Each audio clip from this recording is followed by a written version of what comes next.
Washington Yepes y Licenia Espinel comparten un diálogo con el invitado. En Punto Noticias hablamos de...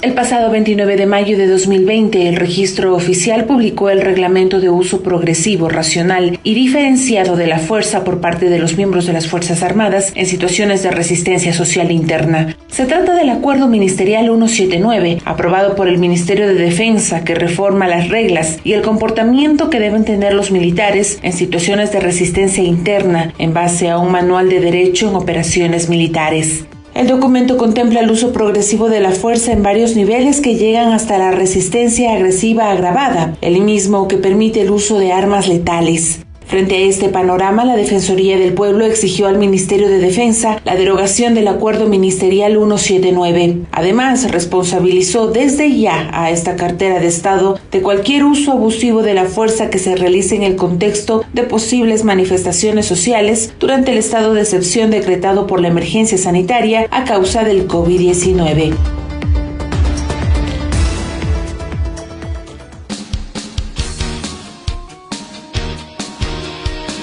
Con Mario Ramos a las 7:41 vamos a conversar sobre este tema. Hay que derogar necesariamente este decreto. Ha pedido varios analistas jurídicos, varios expertos en la materia, y lo están planteando los trabajadores organizados y sectores sociales que anuncian desde el próximo lunes, Mario, movilizaciones en todo el país.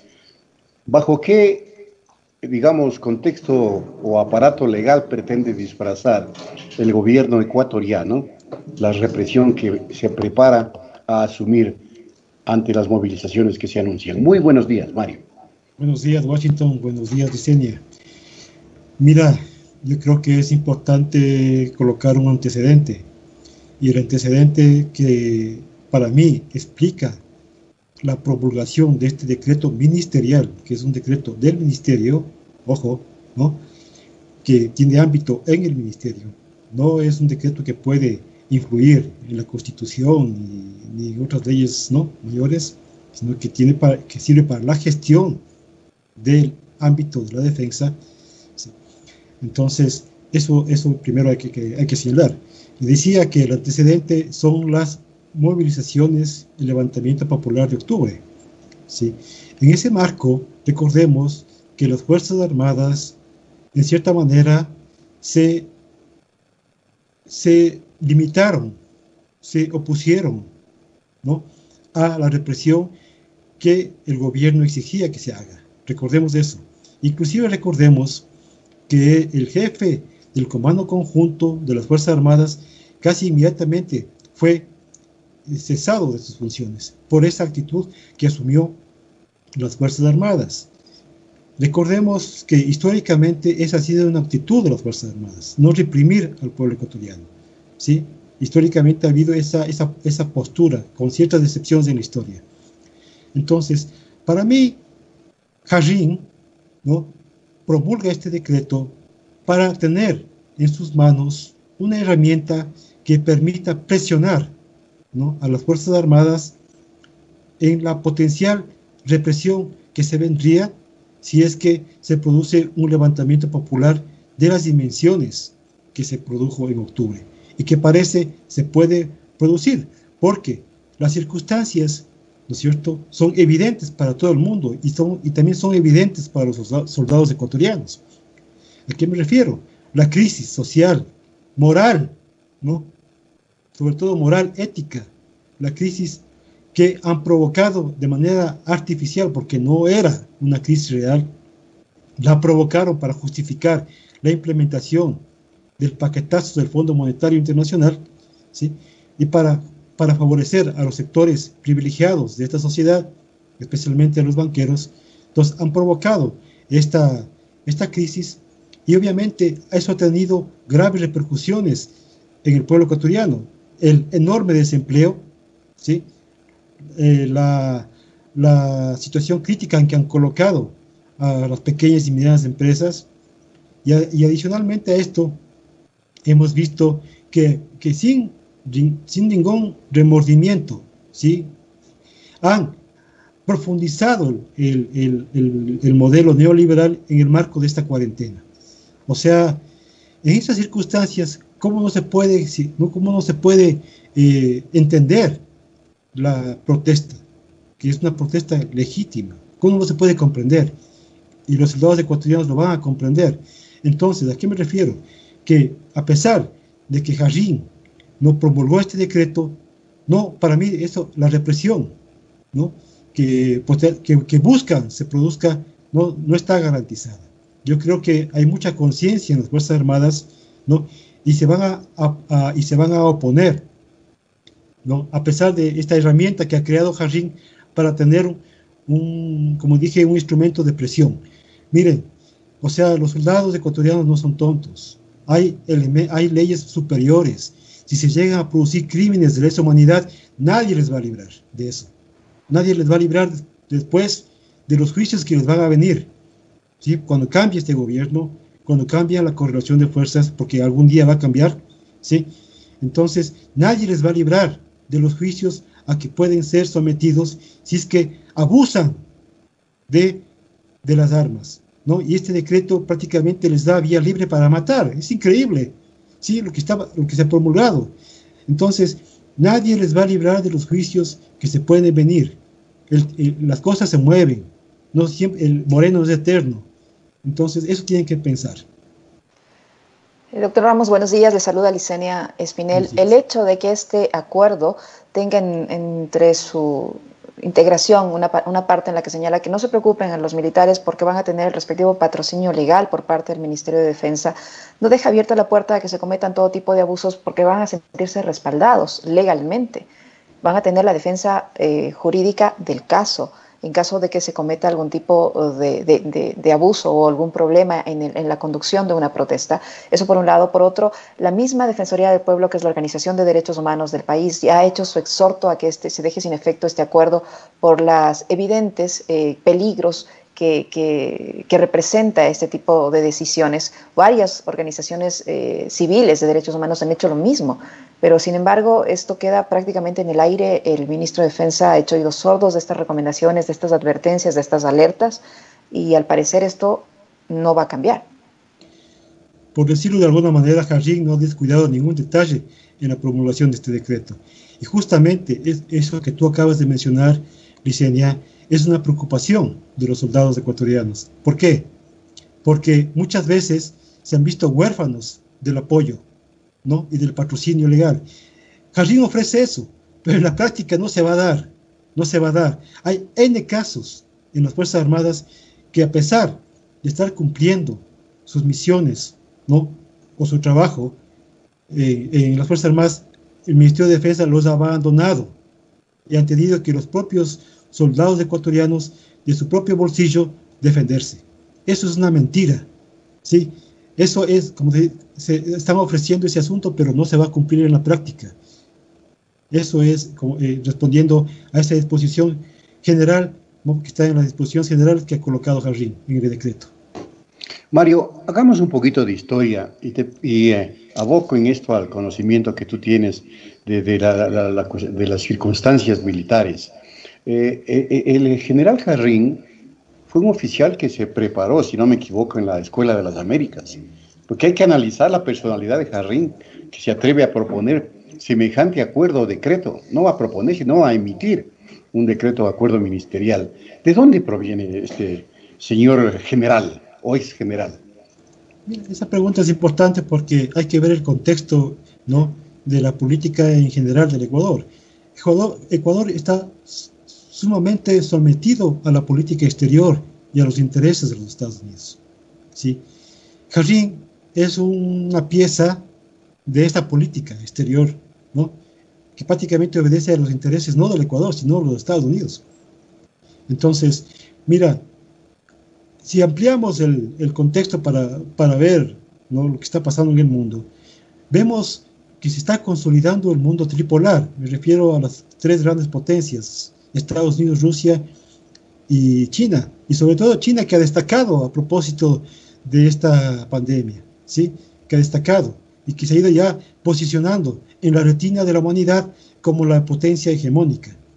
Aparte de este modo tripolar, otros analistas también señalan que existe un mundo multipolar, o sea, también hay otras potencias en desarrollo. Está Indonesia, está la misma Unión Europea, está Irán, etcétera, ¿sí? Entonces, como ya hemos dicho en otras ocasiones, Washington, Estados Unidos necesita someter la voluntad y disciplinar geopolíticamente a América Latina, ¿sí? Y hay gobiernos como el de Moreno que se prestan para eso. Prácticamente somos una colonia en estos momentos, ¿no? Ya no se defiende el interés nacional. Entonces, en ese marco se explica también que se busque a toda costa frenar el desarrollo de un movimiento popular nacionalista y democrático, ¿sí? Que defienda los intereses del Ecuador.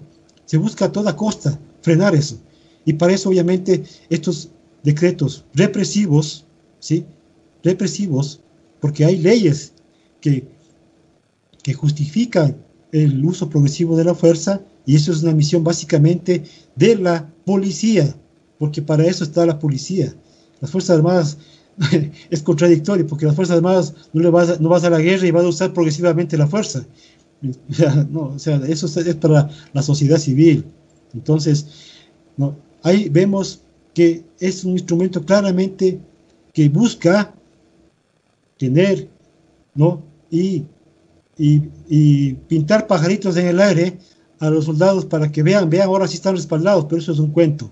Eso va a ser un cuento en la práctica, ¿sí? Si llega a haber una represión, van a tener consecuencias. Mario, el ministro dijo en las protestas de octubre pasado que se llegó apenas hasta el tercer nivel de esta escala que está ahora en este acuerdo ministerial, que no se utilizó armamento letal durante las protestas de octubre. Sin embargo, todos conocemos que hay más de 10 personas que fallecieron, muchas otras que resultaron mutiladas o discapacitadas, perdieron un ojo, etcétera. ¿Qué se puede esperar ahora con este acuerdo que establece estas escalas y que sí permite la utilización de armamento letal en la escala más grave, supuestamente, de esta escala de violencia que plantea este acuerdo? Si el año pasado supuestamente solo se utilizó hasta el tercer nivel, ¿qué pasaría en caso de que en alguna protesta que se pueda generar en los próximos días las Fuerzas Armadas actúen apegadas a este acuerdo contra la población civil? Mira, aquí hay que colocar un elemento importante, ¿sí? Es una estrategia que se usa y se ha usado ya en muchas partes del mundo, que es colocar elementos infiltrados justamente para promover la violencia, ¿sí? O sea, las protestas son legítimas en el marco del contexto social y económico que hemos señalado, ¿sí? Pero siempre hay infiltrados que buscan justamente con esas actitudes deslegitimar esa protesta legítima y justificar justamente la violencia, ¿sí? Que pueden venir de la fuerza pública. Entonces, mira, por ejemplo, un caso que es bastante conocido porque hay otros casos en el mundo, la famosa protesta en Ucrania, en Maidán, ¿sí? Que justificó el golpe de Estado. Ahí colocaron francotiradores y ellos mismos mataron a su propia gente, ¿sí? Eso es algo que se ha usado ya muchas veces. Entonces, lo que debe hacer en este caso, ¿ya?, la fuerza pública es, a través de procesos de inteligencia, ¿no es cierto?, ubicar a estos elementos e aislarlos. Porque la gente lo que va a hacer es protestar, porque tiene el derecho a protestar, pero no va a provocar actos de violencia. Y si usan escudos de cartón, escudos de plástico, ¿qué puede un escudo de plástico de cartón contra un fusil, ¿no? ¿O qué puede un petardo que hace bulla, ¿no?, justamente para un poco generar algo de defensa contra un fusil, ¿sí? ¿Y qué puede hacer si la gente para defenderse frente al lanzamiento indiscriminado de bombas lacrimógenas y a veces bombas caducadas que pueden provocar intoxicación? Entonces, eso es lo que se debe pensar, ¿no? Que se debe actuar de manera responsable, ¿sí? Básicamente, en cierta manera, contener a estos actores violentos que siempre son la excepción, ¿sí? Y que siempre buscan generar otras situaciones, ¿ya?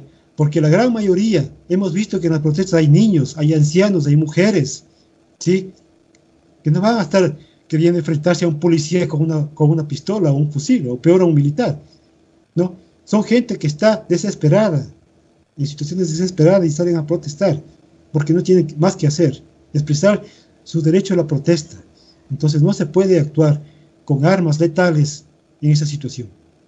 Mario, tú lo has dicho, cuando se producen manifestaciones sociales, lo que debe hacerse, entre comillas, hablo en el marco legal, es que la policía actúe para controlar, también entre comillas, las movilizaciones. ¿Qué es lo que pretende el gobierno al colocar en primera línea a las Fuerzas Armadas para tratar de amedrentar a la población o para probar qué? Porque aquí está ese juego extraño que me parece está tramando el régimen ante la oleada de manifestaciones que se vienen. Mira, para mí, como dije al principio, este es una herramienta jurídica más dirigida a las Fuerzas Armadas, para tener una herramienta que les permita ser utilizadas, ¿no? El pueblo ecuatoriano es un pueblo valiente, no se va a dejar amedrentar, lo ha demostrado históricamente, ¿sí? Ni siquiera frente a un fusil, ¿sí? Porque además la situación lo exige. Están vendiendo el país, ¿sí? Ya no tenemos país, ya no tenemos patria. Entonces, ¿qué tenemos que hacer? Protestar, ¿no?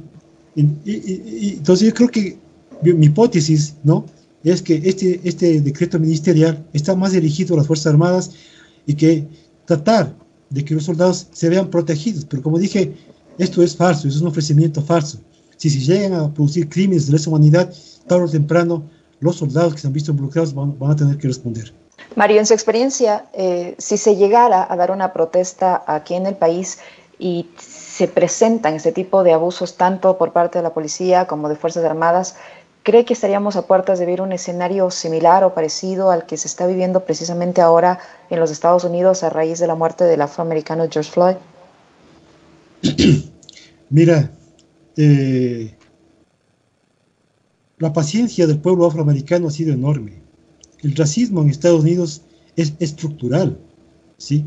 Yo inclusive lo pude sentir porque yo estudié en Estados Unidos, ¿sí? Y pude vivir que el racismo allá es histórico, es estructural. Entonces, realmente, frente a estas tecnologías, donde se puede ver, nuestras tecnologías digitales, donde se puede ver un asesinato en vivo y en directo, ¿sí? De esa forma tan miserable realmente, porque es increíble, ¿no?, aplastar el pescuezo a una persona y decir que esta persona se está asfixiando y sin embargo seguir aplastando el pescuezo. Es una cosa que conmueve realmente, es una cosa que no tiene nombre. Entonces, frente a eso, las protestas que se han dado en Estados Unidos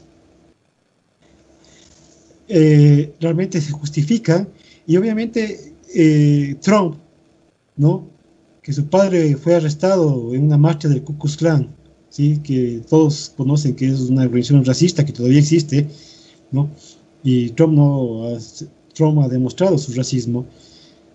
Obviamente se está tratando de controlar a través de la Guardia Nacional unas protestas que se han desbordado, ¿ya?, y que se explican en lo que acabo de señalar. No es la primera vez que se asesina a un afroamericano de esa manera, no es la primera vez.